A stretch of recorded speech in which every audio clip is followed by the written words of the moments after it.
انا سحلوب اللهلوب، صاحبك الفهلوي اللهلوب اللي فاهم في كل حاجة وحاشر مناخيره في كل حاجة ومفيش حاجة ما بيفهمهاش. أي حاجة تقوله عليها بيفهم فيها، أي حاجة، أي مشكلة، أي حاجة في السياسة، في الدين، في أي حاجة، كل حاجة، حتى تصليح الميكانيكا والسيارات وأي حاجة. بص، أي حاجة تخطر في بالك سحلوب يعرف يعملها مهما كانت يعني. يعني حتى لو الواي فاي بايظ يقول لك الواي فاي لازم يتنفس، لازم انت تديله نفس. ما تفهمش نفس شيشه ولا ايه؟ يعني ايه نفس دي؟ يتنفس ازاي؟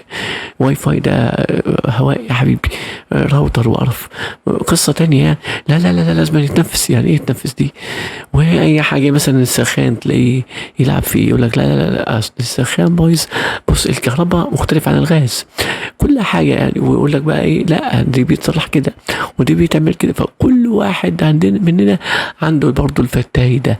فده سحلوب اللهلوب. انا بقى هكون معاكم سحلوب اللهلوب، سحلوب اللهلوب اللي في كل حاجه بيفتي. يقول لك عارف انت، عارف انت الاس ام ار ده، دي مؤامره، دي مؤامره ماسونيه. ومؤامره ماسونيه ايه يا عم انت؟ اي حاجه، كل حاجه مؤامره. مؤامره ايه؟ كل حاجه يدخل فيها وكل حاجه يعمل فيها حوارات وش والله. وكل حاجه كلنا كده بنشوف برضو العينه دي، العينه اللي مقرفه في كل حاجه. يعني حتى الجو حر يقول لك عارف انت الجو الحر ده، عارف حر ليه؟ مش هتصدق. تقول له ليه حر ليه؟ يقول لك الجو حر عشان دي قبائل من الجن بتحارب بعض، فلما بيحصل الحرب احنا بنحس بيها. يا عم انت بتقول ايه يا عم؟ بتقول إيه؟ يعني بقى من الاف السنين وفي حر وطبيعي يكون في حر، حر عشان الشمس، جو حر. يقول لك يا عم انت دخلتنا في ايه اللي انت دخلتنا فيه ده؟ فحاجه عجيبه والله يعني. بنشوف حاجات غريبه ويقول لك كل حاجه، يعني مفيش حاجه عنده يعني دايما بيفهم في كل حاجه.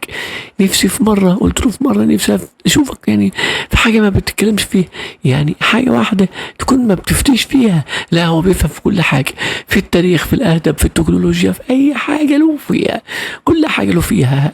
يعني هو انت لو قلت ما اعرفش يا اخي، ده من قال لا اعلم فقد افتى. يا اخي، يا اخي خلي عندك حبه يعني كده، اللي هو يعني خليك لذيذ يعني، في اللذيذ. مش كل حاجه انت كل حاجه عارف، كل حاجه عارفها انت. وايه رايكم في الكلام ده؟ عندكم برضو نفس الشخصيات الغلسه دي؟ عندكم الشخصيات دي؟ والله والله حاجه يعني مش عايز اقول كلمه غريبه. المشكله ان هم بيصدقوا نفسهم وفي ناس بتصدقهم وفي ناس بتمشي ورا كلامهم. يعني انا مش عارف ازاي، يعني انت ازاي تصدق كلام زي ده؟ ازاي تصدق كلام واحد زي ده بيقول كلام زي ده؟ ازاي تسمع كلام؟ والله بجد في ناس ما بتصدق الحوارات دي. انت مصدق ان هو بيقوله ده؟ مقتنع بالكلام اللي هو بيقوله؟ والله صحيح كلنا عندنا الصاحب ده، كلنا عندنا القريب ده، كلنا عندنا الشخص ده صحيح والله. انتوا بقى قولوا لي برضو في التعليقات مين بتواجهوا معاه نفس الشخصيه دي. انا بسميه سحلوب، فلذلك بقول لكم انا سحلوب اللهلوب، سحلوب اللي بيفهم في كل حاجه، سحلوب اللي حشر مناخيره في كل حاجه وبيفهم في كل حاجه. اي حاجه هو عارفها سحلوب ما شاء الله. اي حاجه عارف. الموبايل ساخن ليه؟ علشان الموبايل ما ينفعش يتحط في الثلاجه. لا، هو تحط الموبايل في الثلاجه؟ الموبايل ساخن عشان اصل الاجهزه دي ضعيفه ما بتستحملش، فانت لازم تاخد بالك ان انت ما تنقلش على شغل. طب ما هو طبيعي ان هو في بروسيسور بيسخن وفي شغل. لا لا لا لا، مش بروسيسور، ده موضوع تاني. اصل هو الشركات مش بتقول لك، انا لا هقول لك هفهمك. كل حاجة تلاقي بيفتي فيها. انت عارف الطماطم المفروض ما يتحطش في التلاجة مباشر، ده المفروض الاول ان هو يتهوى الاول وبعدين يتحط في التلاجة. اي حاجة تلاقي بيتكلم فيها. في السياسة برضو تلاقي بيفهم برضو، في السياسة، في الطب، حتى في الطب. يعني ازاي بيفتي في الطب؟ يعني يقول لك في الطب ايه، لا لا لا لا لا، انت عارف ضغط الدم عندك منخفض علشان انت لازم ان انت تلعب رياضة. العب رياضة ايه يا حبيبي؟ علاقة الرياضة بالموضوع؟ يقول لك لا لا لا لا لا، كل ملح وبس، الملح تحطه على رغيف عيش بس ما تاخدش الدواء دلوقتي، خد الدواء قبل ما تاكل، وبعدين ترجع بعد ما تاكل تلعب رياضة عشان تحرق اللي انت اكلته. اي حاجة في اي حاجة، معلومات هو مركبها في بعضها ومعلومات هو مدخلها في بعضها، بيجيب كلام ويركبه على بعضه. والله حتى الحر مش مستحمل الكلام الفارغ ده، حتى انا في الحر برضو مش مستحمله، ومش مستحمل الفتي بتاعه وكلامه اللي خلاص يعني اتخنقت منه من كلامه بجد والله.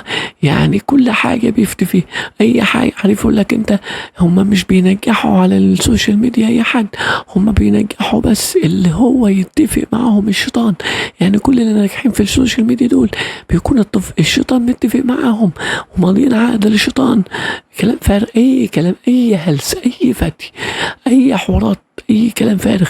يعني يقول لك على فكره الشخصيه الفلانيه اللي هو يعني مثلا مش عايز اذكر اسامي، يعني اللي هو شخص سياسي يعني مهم، كان انتهى من زمان، فقال لا ده لسه عايش، لسه عايش. طب والادله كذا كذا كذا، وعلى فكره ده عايش في مصر، لا لا ده فلان ده عايش في الجزائر. عجيب، كلام غريب، وقول كلام عجيب، وكل حاجه بيفتي فيها ما شاء الله، حتى الدين برضه بيفتي فيه.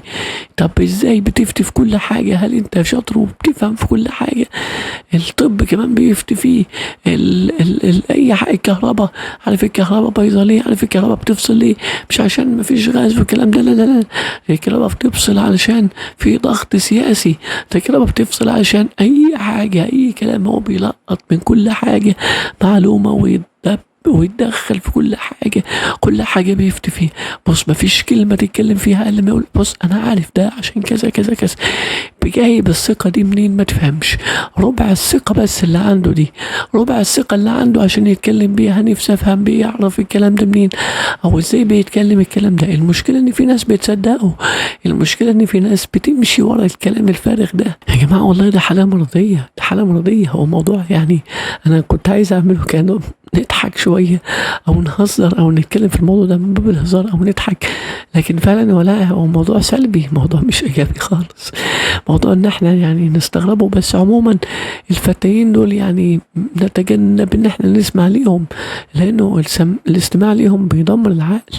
أنت ممكن تقول ما أنا عارف إن هو فتاي وكل حاجة وبتاع ومتعود، لا لا لا لا، ما هو كتر ما أنت بتسمعه عقلك لما بيسمع الفتي كتير بيصدقه، وبيصدق المصدر المعلومة من اي كلام او اي هلس.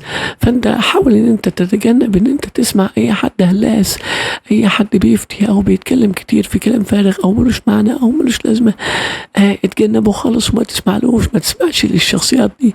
والله في كل عيلة وفي كل شلة تلاقي سحلوب الارنوب اللي بيتكلم في كل حاجة. والله سحلوب في اي حاجة لهلوب، سحلوب اللهلوب في كل حاجة بيفتي، في كل حاجة بيفتي ويدوب. تعرف ان النضارة الشمس دي من عادات الماسونية؟ تعرف ان فانوس رمضان طقس ماسوني متاخد من الوثنيين؟ اي حاجة متوقعة منه، اي كلام ممكن يقوله، والمشكلة ان في ناس بتصدقه. كل حاجة هو فاهمها، وكل حاجة بيفتي فيها، وكل حاجة بيطلع لها كلامه غريب ما تفهمش منين. زي حزلقوم لما كان بيقول المانجا ومش عارف ايه وبتاع، شفته حزلقوم؟ هو ده بقى زي حزلقوم بالظبط، بس يمكن حزلقوم ارحم. ده بقى فتاي، سحلوب أرنوب، بيفتي في كل حاجة، بيفتي في أي حاجة. سحلوب في كل حاجة لهلوب، وبيفتي وبيدوب. والمشكلة إن في سحلوب في ناس بتصدقه. والأخطر هو إن السحلوب منتشر في كل مكان، ومنتشر في كل بيت، ومنتشر في كل شلة. فسحلوب وشخصية سحلوب لازم نتخلص منها بصراحة. كفاية بجد سحاليب، حياتنا مش ناقصة سحاليب، حياتنا يعني مش ناقصة. الواحد اتخنق من السحاليب ومن الهموم اللي هو فيه، يعني مش ناقصين سحاليب. كفاية بجد سحاليب، كفاية بجد والله. السحاليب تعبونا كتير. كفاية سحلوب، كفاية سحلوب، كفاية سحلوب وخليك حبوب. كفاية بطل رغي كتير، كفاية بطل فتي يا عم، كفاية بجد صحيح. هو انت هتتعب نفسيا يعني لو انت ليه حاسس ان في نقص جواك؟ لازم تفتي في كل حاجة وفي اي حاجة. يعني انا مش عارف، المفروض ان احنا نضحك على الموضوع ده، بس الموضوع ده يعني يبكي والله. والله يلا هنقول ايه، بس تعرفوا السحاليب في نعيم. ما هو المجانين في نعيم والسحاليب في نعيم. هو بيبقى مصدق نفسه، وبيبقى يعني شايف ان انت غلطان. انت ازاي مش مصدقه؟ انت اللي جاهل، انت اللي عندك مشكله. انت ازاي مش مصدقه؟ والمصيبه برضه بيبقى في ناس مصدقينه، وفي ناس بتبقى عارفه ان هو بيسحلوب وبيخرف وخلاص، وفي ناس بتبقى مصدقه.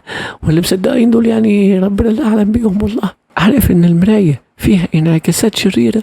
انعكاسات شريره ايه؟ انت بتجيب الكلام ده منين؟ انت بتجيب الثقه دي منين؟ انت بتقول ايه بس؟ ما تفهم كل حاجة بيفتي فيها، كل حاجة بيتكلم فيها، وله اختراعات غريبة في دماغه. بيجيب كلام غريب، بيجيب كلام غريب. والله تعبت من سحلوب ومن كلامه ومن الحوارات اللي بيحكيها. تعبت والله. له كلام غريب اصلا، كلام ما يتصدقش، كلام ما يدخلش العقل. وبرضه في ناس بتصدقه، في ناس بتصدق سحلوب، في ناس عادتها كده وتفكيرها كده ان هم يصدقوا سحلوب، وكل سحلوب موجود على كوكب الارض. تعبت من السماعة، الجو حر. يقول لك ان السماعة دي اخطر حاجة، واخطر اخترعه الانسان. وتعرف بقى ان السماعة دي حرام، وان في حديث نبوي بيتكلم عن السماعة الهيدفون اللي انا كنت لابسها دي. ازاي يا عم انت جبت الكلام ده منين؟ وادخل والاقيه بيقول كلام فعلا غريب، وادخل ابحث عن الحديث اللي قاله ده، الاقيه بيتكلم على حاجه تانية خالص. هو بقى فتى ان دي الهيدفون دي، يعني الهيدفون دي حرام شرعا. ما اعرفش جاب الكلام ده منين. وهو في ناس بتصدقه برضه، وبتصدق الكلام اللي بيقوله. السحاليب في منهم كتير برضه في العالم، وفي منهم كتير برضه في وطننا العربي. السحلوب ده مش ظاهره عربيه، موجود في الدنيا كلها. الكائن السحلوب كائن طبيعي في الدنيا كلها. المشكلة بقى في اللي بيصدقوه. انا قلعت السماعة بس عشان الجو حر. ما هو الخنيجة دي يعني ممكن اشيل الخنيجة دي، يعني الخنيجة دي خنجاني. ما هو الجو ولع، الجو نار، مش مستحمل. انا طافي المراوح اصلا، طافي المراوح، سايب مروحة السقف، طافي مروحة بس اللي هي اللي قدامي ديت عشان اعرف اسجل عشان كنتوا بس. انا بسجل دلوقتي عشان كنتوا بس. والله يعني اعمل ايه؟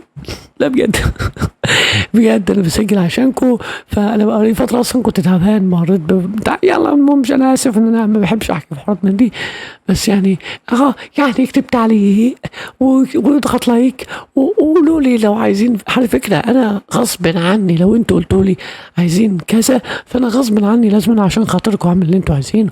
انا حطيت بوست قلت لكم تحبوا نتكلم عن ايه، اخويا العزيز كتب لي اخ من اخواتي، يعني ما كلكم اخواتي واصحابي، مش اخويا بجد انما هو اخويا يعني برضه، ان انتوا كلكم اخواتي واصحابي. كتب لي قال لي عايزين فيديوهات كوميديه زي اخر فيديوهين، عندك فيديوهات كوميديه. فانا بحاول ان انا اكون كوميدي في الفيديو ده، بس موضوع السحلوب ده صعب شويه يعني بجد والله صعب.